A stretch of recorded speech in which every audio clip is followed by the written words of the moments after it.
Well, folks, as usual, while I was working on this video, breaking news happened, which forced me to shift gears quickly and add the news into this video. Today, we are talking about a recent interview with Todd Howard and the breaking news, which I will discuss later. With that said, there's a lot to get into, so let's dive in. Recently, Todd Howard appeared on the Kinda Funny podcast, and there was a lot discussed.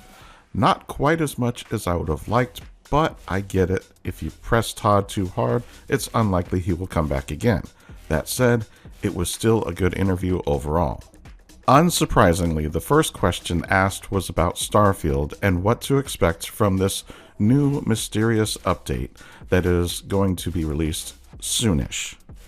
No, first of all, thanks for the Reddit comment there. I'm a big Redditor, so I do read Reddit a lot. It's my sort of favorite signal to noise, platform as it comes to that stuff. And yeah, look, obviously we've been working on a lot of Starfield content. We haven't talked about it yet because, the end of last year too is particularly for us. We sort of period of time where we focus on IPs or franchises, and Fallout really obviously dominated the fall and a little bit early this year. You've seen it. And I can tell everybody we're going to be talking about it, really soon. We're moving into a phase where we're ready to talk about Starfield. Okay. And really show that in the right way and what's coming to the game. We've been doing a lot of work that we like a lot. It is not Starfield 2.0. I've seen some of that. So I don't, for expectation setting, I think it's the kind of thing where if you love Starfield, we think you're going to love this. It's, updates and things that, change the game, not in an isolated way, but sort of, meta. Sure. Using outer space and things in ways that we haven't. But look, if Starfield's something that, didn't connect with you right away, or you bounced off it or found it boring in places, I don't think this is going to change that fundamentally. But if you're someone who loves Starfield, like you, Greg, we think it's really, really, we're really, really happy with it. We like it a lot. And we have such a big audience on the game. It's really like a Game Pass hours beast in terms of Starfield for us. And we're really, really, happy with the results, and our audience is great. Is that imminent? You're preparing, you're getting ready to talk. How close to talking are we? It's soonish. It is soonish. I don't want to spoil the day, but it's coming soon. Yeah. First, we learned that Todd is big into Reddit. That was kind of a surprise, but hey, we all learn new things every now and then. Second, he did set the expectation that this is not going to be a Starfield 2.0, as I stated in my previous video. Also, as I have stated numerous times, Todd is a master spin artist. Throwing in that Starfield is a Game Pass hours beast is Todd trying to spin the game in a positive light.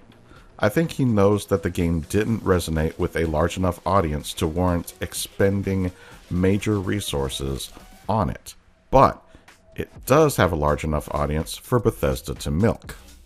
That said, and as I pointed out in my previous video, I doubt this game has a total of 10,000 players across all platforms. Him saying the Game Pass hours beast is most likely referring to total hours, not concurrent, which is a different metric. Concurrent is a better tool to use in order to know how your game is resonating with players. Bethesda tends to look only at the totality of a game's performance, which is why they continue to make mistakes. The next question asked if this update is kind of putting a bow on the game, implying that this is the last of the major updates. Look, we do have a lot of projects, and so I think balancing that with the size of our studio, we do have a lot of development partners also, but still we're relatively small, just over 500 people across everything. Super tiny. But that's the trick. That's the trick. Well, across Fallout I know. and Starfield and the Elder Scrolls work. I think balancing that, what's important for a period of time, that's kind of a trick that we find ourselves in a lot. But no, we're doing more Starfield stuff coming up. We've been laying that out, and so it's something we see continuing, for a while. We also have all the creators; they're doing amazing stuff in the game. So I think working with them also kind of keeps really good content coming into the game, and we're going to be a part of that as well.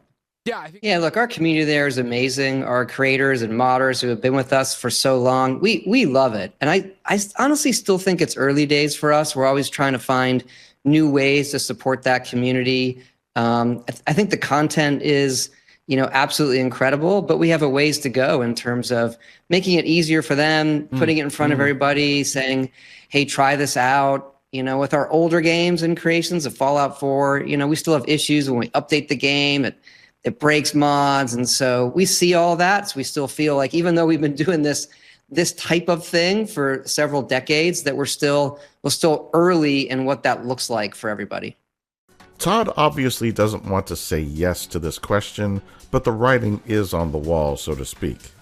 The way in which he phrased his answer indicates that they're going to lean into the creations portion of the game going forward, and this is, as I said earlier, to milk the community for cash flow. He even indicated this later in the discussion, while also acknowledging the fact that when they do their updates, it tends to break mods. This means they know it's going to happen and just expect the modders to fix their creations after the fact. Most of them do, but some, as we saw with the Fallout 4 debacle, just throw their hands up and say, "We aren't fixing it." The next question asked about the general future of Bethesda games. I think if you look at our games, we've sort of always evolved. We do have a certain style that we like and our fans like, that we want to get better and better at. I think in some ways, well, in many ways, Fallout 76 and Starfield are a little bit of a creative detour from kind of that classic Elder Scrolls Fallout, a Skyrim or a Fallout 3 or a Fallout 4, Oblivion, where you're exploring a world in a certain way. And, as we come back to Elder Scrolls 6 that we're doing now, we're coming back to that kind of classic style that we've missed, that we know really, really well. You talked about, tech and things like that. We spent the last, several years bringing Creation Engine 2, which powers Starfield, up to Creation Engine 3, that's going to power Elder Scrolls 6 and beyond. And, obviously we do all the rendering things. We're really happy with the new stuff that we're doing, but also kind of world systems loading, how we bring things into the world, how we get that detail close to the camera kind of immediately. And so, but it's still, we have a style of game that we really, really like, that I think people expect from us. Sure. And there's a lot of innovation to be done there still, so that when you step into a world, you feel like you're experiencing it really for the first time, a game like that. And I think, we're happy with where it's headed right now. That's what I could say. Todd finally admitted that Fallout 76 and Starfield deviated from what Bethesda has been known for. Of course, he still puts the usual spin on things, but I think he is aware of what not to do, especially as it pertains to future games coming out of the studio. Does that mean that the quality of those games is going to be better? Not necessarily. Bethesda is going to have to prove that they have changed before most fans decide to come back to the well. The next question pivoted to the Elder Scrolls 6 and what's been going on since it's been 7 years since the announcement. Yeah, I mean, look, I think everybody knows that why we announced it that way then. It's not my preference. My preference is always you hear nothing, and then one day the game is out. Like, there's an announcement and the game is out. Like, that's my perfect scenario. That can't always be the case. And at that time, we wanted to signal to people, because it's the obvious question. When you announce a 76, are you still going to be doing single player games? So you announce a Starfield. The next question is, well, what about Elder Scrolls 6? So that really was... and even then, look, we know where the game is set. We know some things we're doing. Hey, this is going to be happening. And so, look, like I said, it's going well. We're happy with it. It's going to be a while yet. We're happy with where we pushed the technology and how the game is coming together. We're able to play it. We're about to pass a big milestone internally. The majority of the studio is on the game, and some of our partners. So. It's weird. I'm not here to sell anything or talk. Really, it's really a catch-up conversation. Yeah. So I feel bad because people want information. I appreciate that, but I'm much more, I like to think long-term about when you really see the game and hear about it, focusing on that moment and kind of, not today or the time in between. Todd indicated that he wasn't happy with announcing it at the time that they did. As I have said before, I think Todd was forced into announcing the game because he and many others in the company knew that 76 was being pushed out the door too soon, and the backlash was going to hurt them. Also, the fact that at the time, ZeniMax was negotiating with Microsoft on the buyout, and they wanted to mitigate the damage to the company's reputation while also looking great on paper for the buyout. Beyond that, his answer was really a non-answer. The next question focused on how he manages the studio and the projects that he's involved in. Oh, yeah, it's tricky, but we do have production directors on every project and creative directors. I tend to spend most of my time in the new things. So like most of my time is on Elder Scrolls 6. Sure. And then, the other projects, we have great leaders sort of across the studio. You think about Elder Scrolls, the majority of the folks who made Skyrim are actually still here. And the studio is an amazing place where we have people that have been here decades, but we also have a lot of new talent that's coming to the studio with skills they've picked up at other studios, or they've grew up as fans of our games and now they're professionals. So I think the studio makeup is in a really great spot. But yeah, it's a juggling act. Fallout 76 is so popular. Yeah. We have another big season coming out. It's like our 65th or 66th update to that game. I did my homework. 66. Don't worry, of course. Season 24 in the backwoods coming out March 3rd. I'm prepped. I'm ready. With Bigfoot. There you go. All right, we'll plug that. We'll get there. But look, when you have a big live service game in that way, it does take a lot of time and headspace from the studio, but great team on that, great partners on that. So that's in a good spot. Yeah, it's tricky, but we've gotten better at it over the years and overlapping our projects and bringing, key folks onto projects that really need them at the right time. This is where I did get a breath of fresh air, optimistically, of course.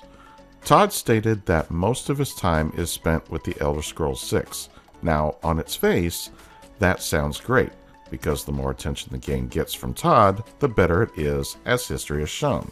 However, when he says most of his time, I tend to lean on the side of caution, because this does not mean he is so involved that he is making all the major decisions. It also doesn't mean that he's running the day-to-day operations either. Most likely, he is attending meetings with department heads and giving general direction with a more hands-off approach beyond that. I don't believe he's visiting cubicles and giving thumbs up or down on things like the old days. Beyond that, Todd once again put his spin into action, downplaying the losses in talent that the studio has in fact taken.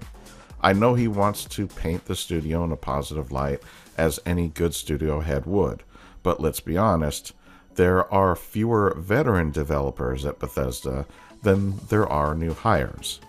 As it pertains to the leadership portion of his answer, I would say he's exaggerating the talent there.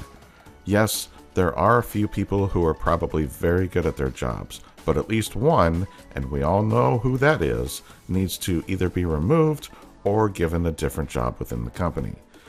Emil is a bottleneck for the studio, and not in a good way. The next question asked about 76 and how they managed to keep it going. Yeah, look, it was incredibly difficult. It was difficult to get it to launch, and it didn't launch great. And then it was even harder to sort of, pull it out of that. And then when it starts getting really popular again, maintain it. We're really fortunate. Look, the community around that game is incredible. Mm-hmm. And, there were so many people that wanted to play a game like that. Granted, not every Fallout fan, we realize that, sure, given the history of it and the single player nature of it. But so many people wanted to play a game like that. They kind of, stuck with us. And in many respects, it's the game that we've done I'm the most proud of, because it's so hard to do and then maintain as a relevant game. And I think if you look across the industry, the amount of games like it that there have been or come and gone, and here's 76 still there, with big numbers and doing well and being relevant. And it's a lot of energy in the studio. Look, people love it. The team on it, led by John Rush, they just do a fantastic, fantastic job. And you see I get to see the roadmap that's planned for the game, and it gets even better. So we love it. Our community loves it. And obviously, as you have these Fallout moments with the TV show, it gives us an avenue to be updating and adding new things. The Ghoul comes into Burning Springs and et cetera. So just a vibrant community, and something where it's great to have that community touch point. Whereas when you're doing a single player game, you don't have it as much. You're kind of doing it outside the game. Obviously, we have mods and creations, but not quite the same as a game like Fallout 76. Todd actually gave the best answer he could about this game. Yes, 76 has become a game that is good. Different, but still good. It also has a larger player base than Starfield, with it averaging between 15 and 20,000 players daily on Steam alone. This means that the real number of players is probably between 40 and 50,000 across all platforms daily. So yes, it is a game that they do want to keep going because that is a major revenue source for the company. It's probably the most lucrative game they have outside of ESO. The next question asked if the addition of the Ghoul from the Fallout show was an answer to how well Season 1 did and not having anything in the pipeline to show for it from a game perspective. We had, first, with Season 1, we knew it would be popular. It was more popular than we even thought, but our goal was, let's make sure the games are ready, right? People are going to come to the games and, make sure they're ready. So updating Fallout 4, having new stuff in a 76. Fallout Shelter, the mobile game, still, I think the most played Fallout game more than all the other ones combined. Outrageous. Pretty sure. And so making sure those games had new stuff and were ready for players and in a good spot. And so you saw this big influx into 76 then, and people then staying around. So I think the show gives you this opportunity of people being curious and saying, I'm going to go play that, but the game has to be good and the game has to be ready. And fortunately, we were in a good spot. With Season 2, we just had more runway, right? Sure. We had more runway in terms of, hey, what does this look like for putting things from the show and the game, and the Ghoul was so popular. So we're just able to start, earlier. And, as we go into Season 3, we're sort of able to do the same thing, where you're seeing sort of relevant things in Fallout 76 in particular, a little bit in the mobile games, that you would then, see on TV that week. So, yeah. This answer was probably the worst one he had because he completely lied in many ways. He glossed over the fact that Fallout 4 was broken for over a year and a half. If that is making sure his games are in the best shape, then I weep for the future because that was the absolute worst time to have that happen. The Fallout show was a massive success, and Bethesda was caught flat-footed. He could have given a much better answer here without looking like a complete ass, as this answer made him look, in my opinion. The next question focused on how the Fallout show's Season 1 was different from Season 2 in regards to his involvement. Yeah, great questions. Look, when you do Season 1, I spend most of my time up front. What's the story we're going to tell? What are the scripts? What's the structure of this? Where's it going to go? How does it fit into the world of Fallout? And I cannot say enough. I've said this time and time again. Jonah Nolan, the whole cast and crew, people over at Kilter and Amazon, just have much passion they have poured into this and wanting to get it right. And a number of us here are involved on the art side, design side, and other things to hey, let's make sure this fits in the world. It looks the way it should in terms of the games and everything. Because we want it to be one kind of holistic Fallout universe. Yeah. And I would say Season 1, you just don't know. It's entertainment. You're making a Fallout show. There's a lot of opinions on Fallout, obviously, because it's a franchise that jumps between, harsh drama, post-apocalyptic to B-movie, dark comedy, and it's a mashup of things. And so finding that tone that's going to work right in a linear way, and also for people that have never played the games, we felt really good about Season 1, but you don't know. Sure. And to have it resonate the way it did, you sense everybody coming into Season 2 with a lot of confidence. Okay, this works. we can kind of step on the gas in some areas. And the writers really wanted to go to New Vegas. They actually wanted to go there in the early pitches of season 1. And I said, I would save that. That's such an iconic thing for Fallout. It's better to like, let's establish the base and then we can go to New Vegas. And I thought they did a really, really good job in taking it there because it's tricky. You have an iconic area, a beloved game, particularly storylines that end different ways and really strong characters.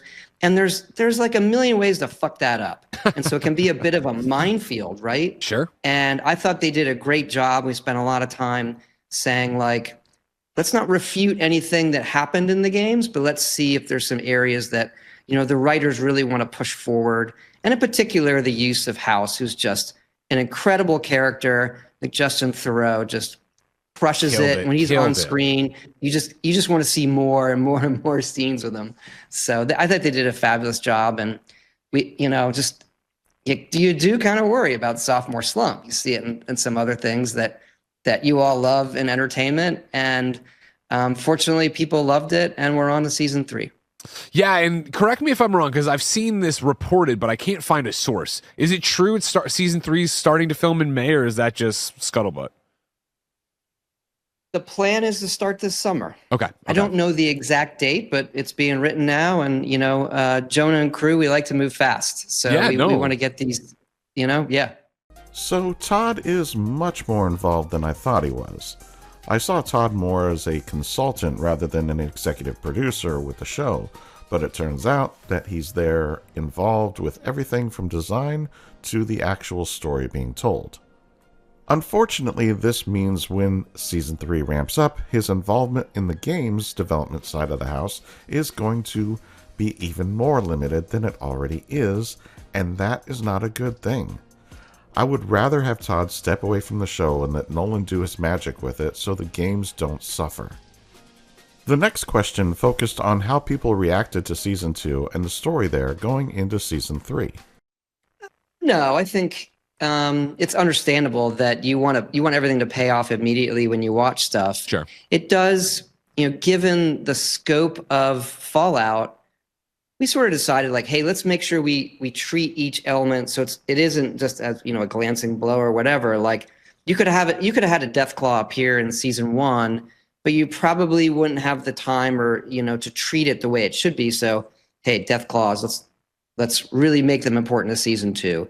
And then so those kind of key elements, we're picking our places and like, hey, when do you do super mutants? Like, hey, you might have a hint of it here, and then we're gonna do more of it later. Right. And then geography. I think the best thing about the show versus what we do in a game is I think geography is like the key element to, what we do with Fallout. And you say, hey, there's a new Fallout. Like, where is it set? Is like the first question. So, treat the show that way. Hey, each season, where is it set? And so season 3 is going to take us on a journey to some new places that you've never seen in the Fallout universe. While still, because we're, it's a long story, going back to the vault, going back to Vegas some, and so forth. But the one thing I've learned with TV and working with Jonah and Geneva and the folks is you can take your time, not in a way because you're trying to draw it out, because there's so much goodness there. You don't need to rush through some of these character moments. You can take your time and make sure they pay off the way that you really, really want them to. But we've discussed, hey, what's going to happen in season 3? How does the whole thing end? And even we don't know, okay, well, how many episodes does it take to get there? You kind of have to write, you have to shoot, you have to edit, and then some things kind of move around, but you still have that like, okay, we're going here with these characters. And it's obviously it's very, very character driven.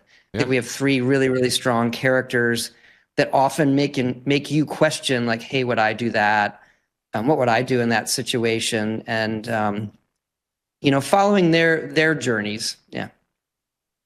In your head / when you have these conversations with them, this is something we discussed on our spoiler cast for Fallout Season 2. Like, is there an end in mind for the show, or do you think it could just maybe there's an end in mind for Lucy's story, but you could see it going on and on and on?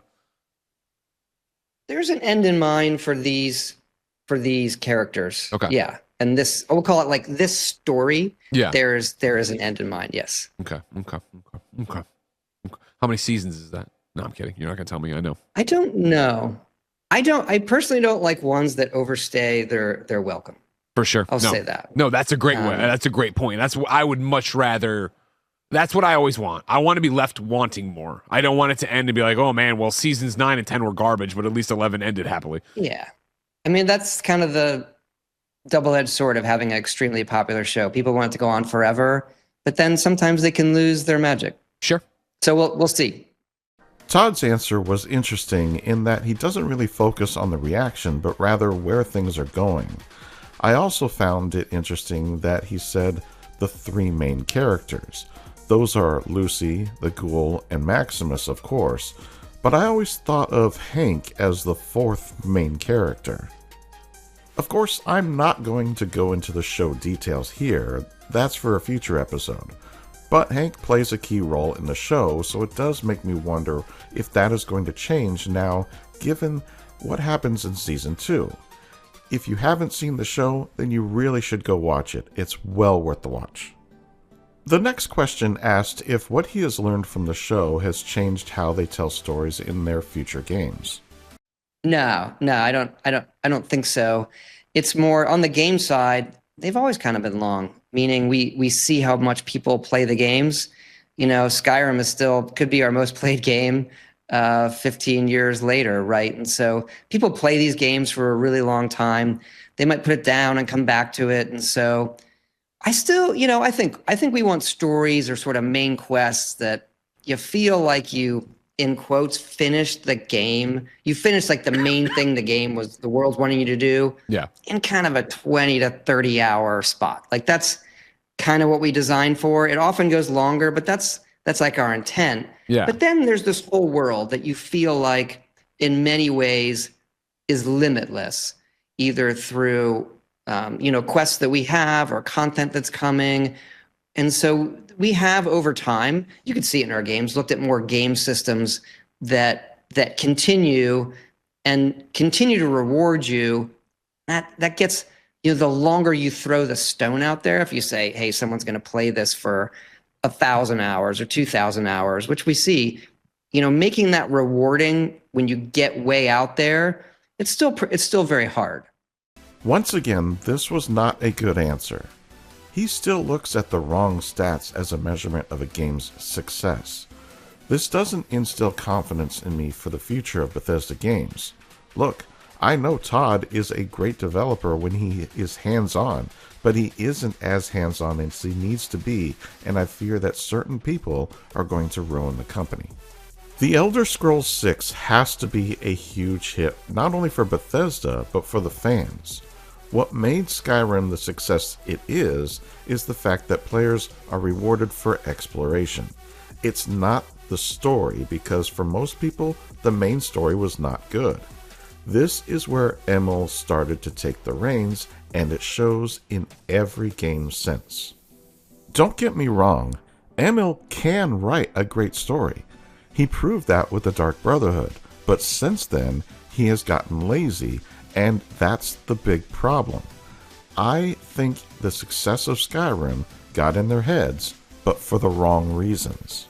Yes, Skyrim was a massive success, but Bethesda is taking the wrong information from that success and pushing forward with game design that doesn't resonate with the fans.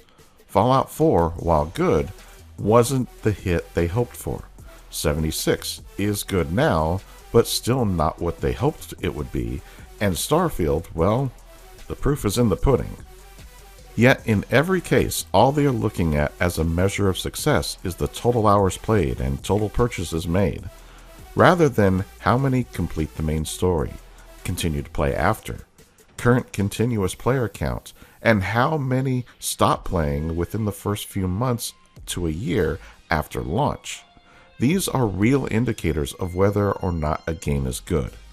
The interview then moved to questions from the audience, and the only real question worthy of note was about when are we getting more Fallout games. Give me a number. How many numbers we got? Fallout 5, of course, that's happening.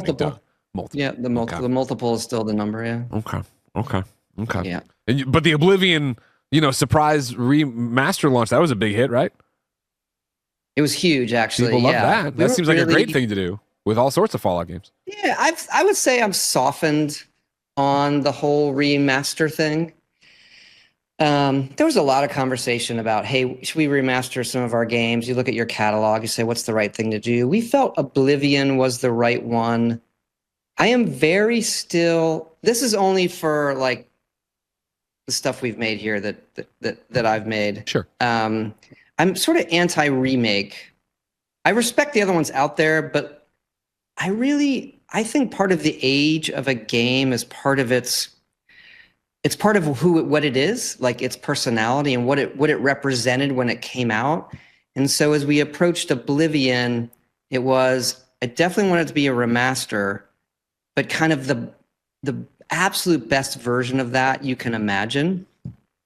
And so the original game, was important to us that the original game was running. It was like, okay, well, imagine you had patched that game many, many, many times for like many years. You had patched it. What would you have done? And so we sort of took that approach with sprinting and some other things. And then graphically, let's just make it look modern, but still in the style it was, right? So we're not going to redesign the armor to be something new in the Elder Scrolls. It's like that version of it looking the way you kind of remember, but up-res. So, I mean, that was our approach to that game. And fortunately, it was, it was really, bigger than we imagined. Another thing, I mentioned Fallout Season 2, but another thing where the sort of dartboard of outcomes, when you're touching a kind of, game with the legacy of like Oblivion, most of the outcomes in the dartboard are bad, right? You can mess with what it was for people. And so we talked about that, like, hey, here's the sliver that we need to hit that kind of, not just acknowledges the legacy, but in many ways enhances it. And so really proud of the work everyone did on it. And so we're very happy with it. And, clearly given the success of that remaster, we think about others, but we'll see what happens. So, not a great answer, but he did reveal that he has softened on remasters and is now open to them as long as they feel right. He refused to give a number of Fallout games being worked on by sticking to his multiple answer. To that, I can tell you that means 76, Fallout Shelter, Fallout 3 and New Vegas remasters, and Fallout 5 for sure.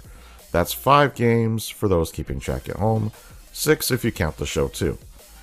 He has stated numerous times throughout the interview that Bethesda has around 500 employees and that there are partner studios helping with certain things. What those certain things are is anyone's guess, but I would bet that the remasters are part of that, as Virtua Studios has already done Oblivion, so I would bet they are handling that side of the house for Bethesda. One of the other questions asked was about how he handles leaks. Well, we've been through so many leaks. In the moment, you're always pissed off. Because it kind of, they ruin a moment that the team's been working on, that you want to be able to present what you're doing in the right way. And it's not to keep it secret. It's because you want to make that game, that moment special for the fans, special for the studio. And sometimes those leaks, they ruin it some, or they might misinterpret a detail that everybody kind of latches onto. Interesting. That being said, like that moment of sort of being annoyed with it goes by pretty fast, because I've also found historically, and this is true for other people, I point it out all the time, I don't think a leak has ever affected the success of a game.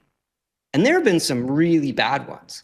But at the end of the day, I can't think of any that really affected the success of that game when it came out. So we sort of take it for what it is.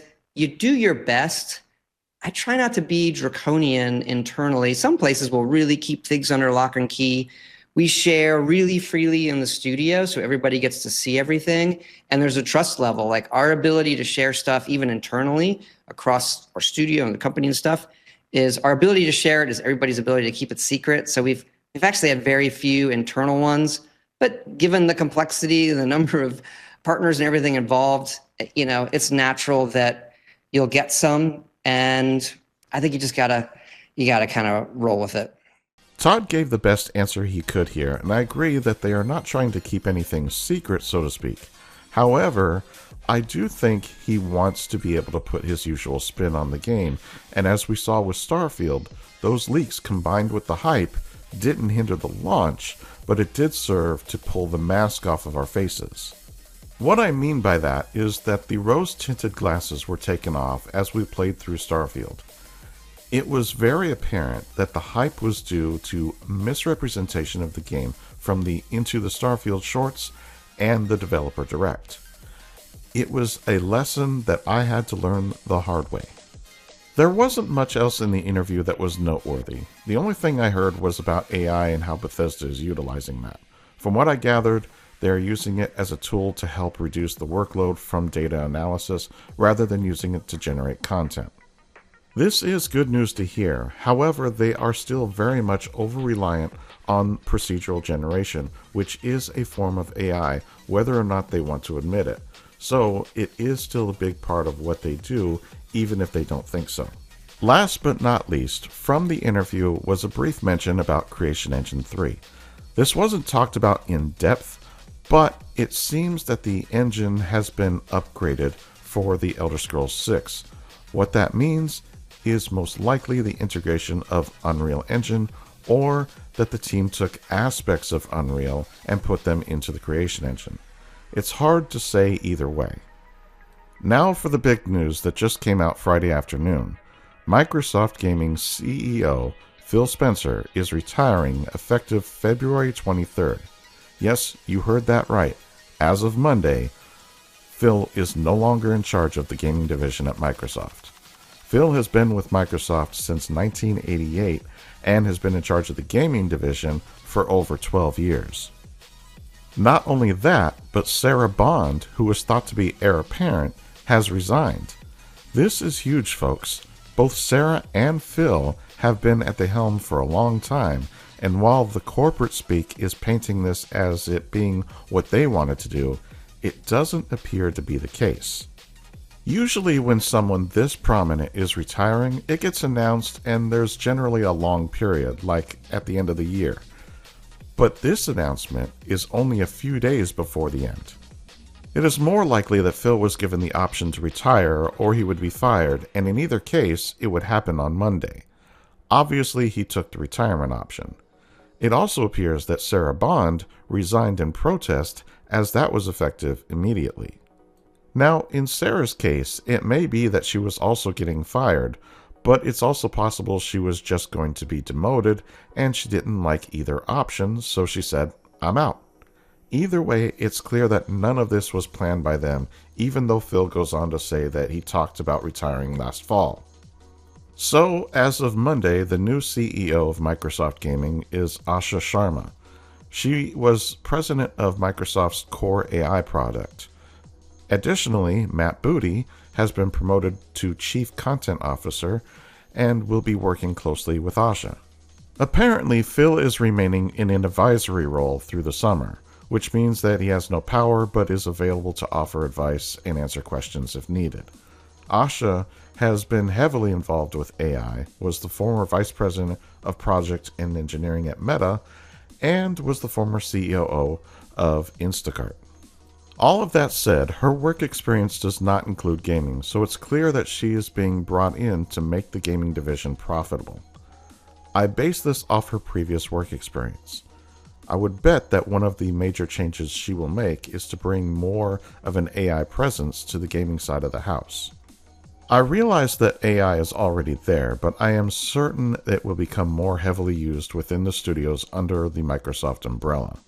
I do think she will be a good person as far as the hardware part of the division because of her experience with Meta.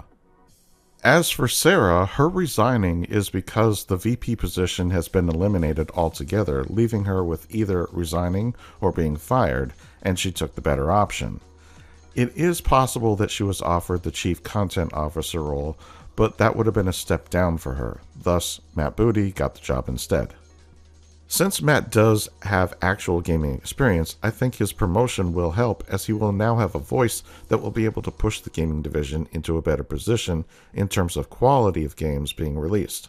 I hope this is the case anyway. Previously, that was up to Phil, while Sarah handled the business side of things. Under the new structure, Asha will be more heavily involved with the business side, while Matt will take on the game side. I guess we will see how this pans out as time goes on. As I have stated before, I would expect more layoffs to come, many of which will end up coming from the leadership of the various gaming studios, which includes Bethesda. Stay tuned for that video when it happens. What did you think about Todd Howard's interview? Did his answers satisfy you? What do you think about the shakeup at Microsoft Gaming? Sound off in the comments below. While you're at it, like, subscribe, and share. And as always, I'm just glad you stopped by, and I'll see you in the next one.